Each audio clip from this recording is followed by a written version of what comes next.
Today we're going to try something a little different. We're going to do a pick and flip scenario where we're going to pick a few items, and at the end of the video we're going to do a restore segment on a couple of old mirrors and a dresser that my wife has found at antique stores and on Facebook Marketplace. I hope you guys enjoy this and don't mind the change of pace. I just thought it may be fun to try. So the very first item that I picked up is this drink Coca-Cola bottle opener. You can see that it says Star X right there. It has the patent April 1925 date in News, Virginia, which would be Newport News. And I believe that's a real one. I don't think it's a reproduction. Even if it is, for the price point that it's at, I can't beat grabbing it. I'm excited to have it. Let's keep going, see what else we can find. Guys, I'm on the fence about this one right here. I've always liked the old tin toy trucks. You can see this one says Lazy Day Farms, registered stock. It's got the tire sizes on the side. You can tell it was played with. The rust isn't terrible on it though for the age. They want $50 for it. What do y'all think? Think I should grab it? Huh. Honestly, I think that I should. But I don't know. There's the permit number. There's the maker right there. It says United States of America. Made in the U.S. Mar Toys, New York, New York. There again, don't know a ton about that one, but I think it's worth getting. Now we're talking old bottles. So the thing to keep in mind whenever you're thrifting like we are, if you're buying for resale, especially with eBay, you've got to account for 15% plus your taxes that are going to have to come out of it. So you almost have to be able to double whatever you buy that you try to flip.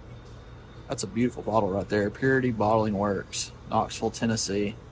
$29 is not a bad price on that bottle. There's absolutely no damage on that bottle. And the other factor that I have to consider is if it's dirty, am I going to have to tumble it? Because tumbling is a very lengthy process. I think this bottle is going to come home with me. Let's see what this milk glass is. Okay, that one's been painted. A lot of times collectors will take and they'll paint bottles, and the reason they do that is because it will camouflage cracks that are in them. They still display nice and they're still going to hold together, but if you got a flash crack, the paint will camo it. There's a Rochelle and Duran back here. See, that one's dirty. So if I were to get this one right here, it's from Inslee, Alabama. We've dug a few of these on the channel. This is going to require a tumble. So that's a 7-day process. It's going to take me 20 to 30 minutes to take in and out of the tubes.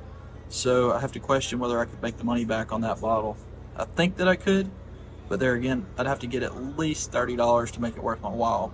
Don't gamble. Trade with Brown Bag Company. Bags, bagging, ties. Montevallo, Alabama. That's a smaller town that's only about 45 minutes south of where we live. What I like is the dice that are in there, which is pretty neat. And I like the fact that it has a 4-digit phone number because that gives you the age of it. Plus you got an address. That's a cool local piece, and that's definitely worth getting for 10 bucks. Got a couple of oldies over here, like this one right here, $45.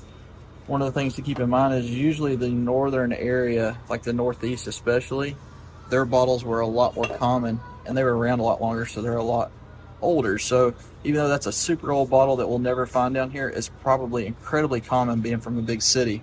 I don't think $45 is a bad price point on it. There's Dr. Pepper. I like grabbing those. People love Dr. Peppers, especially the 10, 2, and 4 variant like this one. So I'm not sure why this birdhouse is speaking to me. It needs a lot of work. It's definitely old wood, but I think somebody rebuilt it in time. They only want $10 for it, and it says that everything's 30% off, so I can get it for $7. And I think it's pretty decorative. I think I'm probably going to grab that. So my wife spotted this table over here. They want $46 for it, but for her, she likes to redo these old tables. And a lot of people are using these for kitchen islands now. This one right here, though, has got a pretty good bit of work on it at $46, so not sure that we could go terribly wrong, but we're tossing the idea around. Little Miss Project over here keeps bringing more stuff in before she finishes the next. She just picked up this mirror right here, which is off of an old dresser. You can see she's wanting to use this in our house, actually over top of our bathroom vanity. A lot of work to be done to this one. It's going to have to be stripped.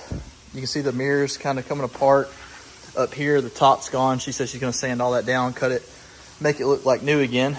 She got it and this one, both for $25. So I guess we'll see what she can do with those. Meanwhile, the poor trunk's just sitting back there waiting on somebody to work on it. What? Yeah. And we've got a table right there that has become a catch-all that needs to get done too. So we've got 4 pieces of furniture that are right here, and I've got 2 more I'm about to move down here. I'll show those to you here in just a second.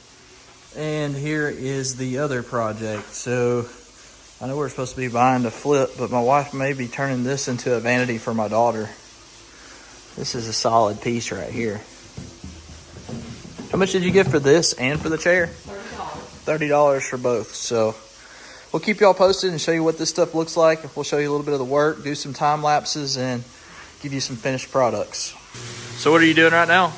I put the paint stripper on there and waited 20 minutes, and now I'm scraping that off, and then I will get some mineral spirits and wipe all this off. It is gummy and nasty. Look at everything she's got off of it already. That stuff was thick on there, wasn't it? Yep. We'll see how it looks here in a little while. So here's a quick update. You can see what it looks like. She's got most of the first layer off, and boy, the wood is pretty. Hey, what are you doing with the mirrors? The mirrors are peeling. I'm gonna sand them lightly and put that mirror stuff on there. So you see right here, the back of the mirror is peeling off. So she's actually gonna redo that as well. This is actually a pretty big project for a mirror.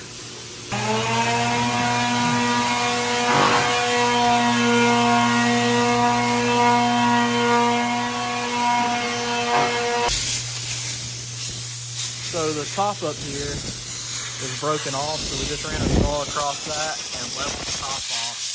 She's blowing the dust off of it, and we're getting close to restaining already.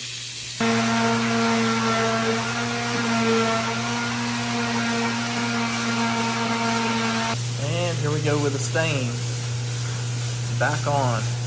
We're gonna do this, I'll sand it, and then sand it again, and then seal it. Alrighty, we're getting closer. And the staining first coat is done, and it looks so much better already than that brightish red color that they did have going on. Of course, this in here doesn't need to be done because that's where the mirror is going to be. That's why it's darker.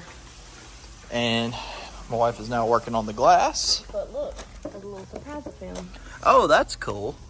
It's got the date on it, Carolina, July 1939.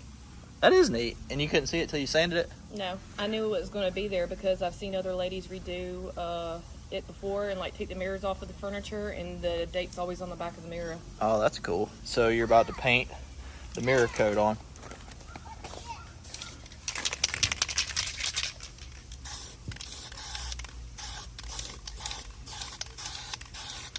I'm curious to see how this turns out. I've never seen anybody paint a mirror. This is Krylon looking glass silver. All right, we'll see what happens. So we decided to go ahead and leave the mirrors a little bit raggedy around the edges just to show the age. My wife really likes how it looks instead of sanding the whole back off of it. So far it looks really good. The mirror slides in between those two wood pieces down there, and then these two pieces hold the top together. However, nothing a little bit of liquid nails will give me a little bit more peace of mind, considering this one is actually going to be hanging in our bathroom. So that's what it's going to look like whenever everything's said and done. And here is a finished project. As mentioned, we're going to keep this one because it fit perfectly over our master bathroom's vanity.